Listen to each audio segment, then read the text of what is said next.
خلیل الرحمن چشتی آپ سے مخاطب ہے۔ آپ حضرات کے لیے یہ خوشخبری ہے کہ IIQL international institute of Quran learning نے میری کتاب قرآن کا نظم جلی کا خلاصہ خود میرے الفاظ میں ریکارڈ کر لیا ہے۔ آپ میں سے بہت سارے لوگوں کا عالم یہ ہوگا کہ وہ عربی زبان سے بھی واقف نہیں ہے، اور قرآن مجید تو ہے ہی اللہ کا کلام، اور کلام ثقیل ہے، اور کلام وجیز و بلیغ ہے، بہت ہی کمپیکٹ وجیز کلام ہے، بلیغ کلام ہے، اللہ کا کلام ہے۔ اور اس کی ایک خصوصیت یہ ہے کہ اس میں بہت ساری چیزیں محذوف ہیں، تو اس کو سمجھنے کے لیے ایک خاص ہنر کی ضرورت پڑتی ہے۔ تو وہ ٹپ اور وہ طریقہ میں آپ کو بتانا چاہتا ہوں۔ چاہے آپ عربی زبان سمجھتے ہوں یا نہ سمجھتے ہوں، تو آپ کیجئے یہ پہلی بات کہ صرف ایک سورت کو لیجئے، ایک وقت میں صرف ایک سورت کو پڑھیے۔ پہلے اس سورت کو 1 2 3 4 مرتبہ پڑھ لیجئے، اس کے بعد اس کا اردو ترجمہ پڑھ لیجئے، 1 بار 2 بار 3 بار 4 بار۔ اس کے بعد کیجئے یہ کہ حاشیے میں اہم مضامین کا عنوان لکھ لیجئے۔ مثال کے طور پر اب یہاں بنی اسرائیل کے بارے میں بات شروع ہو رہی ہے، یہاں پر نماز کے احکام ہیں، یہاں پر حج کے احکام ہیں، احکام حج، روزے کے احکام، سود کے احکام۔ آپ سائٹ کے اوپر سائڈ ہیڈنگز جس کو عنوانات کہتے ہیں وہ لکھتے جائیے۔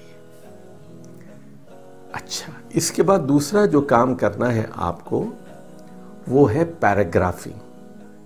آپ اپنے ہاتھ میں ایک موٹا سا سرخ قلم لے لیجئے، اور جہاں ایک مضمون ختم ہو جاتا ہے وہاں ایک لکیر کھینچ دیجئے۔ اس کو کہتے ہیں پیراگرافنگ۔ یعنی جیسے مثال کے طور پر حضرت لوط کا قصہ ختم ہو گیا، لکیر کھینچ دیجئے، پھر وہاں سے حضرت شعیب کا قصہ شروع ہو رہا ہے، وہاں ایک لکیر کھینچ دیجئے۔ اسی طرح آپ دیکھیں گے کہ ہر سورت کی اکثر و بیشتر تمہید ہوتی ہے، ہر سورت کا ایک اختتامیہ ہوتا ہے، اور اکثر یہ بھی دیکھا گیا ہے کہ تمہید اور اختتامیہ میں ایک ربط ہوتا ہے، تو تمہیدی پیراگراف الگ کر لیجئے، اختتامیہ بالکل الگ کر لیجئے۔ اس کے بعد پوری سورت کو دوبارہ پڑھیے۔ آپ نے کیا کیا؟ 2 کام کیے۔ پہلا کام یہ کیا کہ آپ نے اہم مضامین کے ذیلی عنوانات کو حاشیے میں نوٹ کر لیا۔ آپ نے دوسرا کام یہ کیا کہ جہاں جہاں ایک بڑا مضمون ختم ہو گیا وہاں ایک لکیر کھینچ کر ایک نیا پیراگراف بنا دیا۔ اب غور کیجئے، اختتامیوں کو بھی دیکھیے، درمیانی پیراگرافز کو بھی دیکھیے، اور ابتدائی پیراگراف کو بھی دیکھیے، اور غور کیجئے کہ پوری سورت کیا پیغام دے رہی ہے، کیا میسج ہے اس کے اندر، اس کا پورا تاثر کیا ہے، کون سی چیز ہے جس کا تانا بانا یہاں قائم کیا گیا ہے، کیا بات کہی جا رہی ہے، کس کے خلاف بات کی جا رہی ہے، کیا ثابت کیا جا رہا ہے۔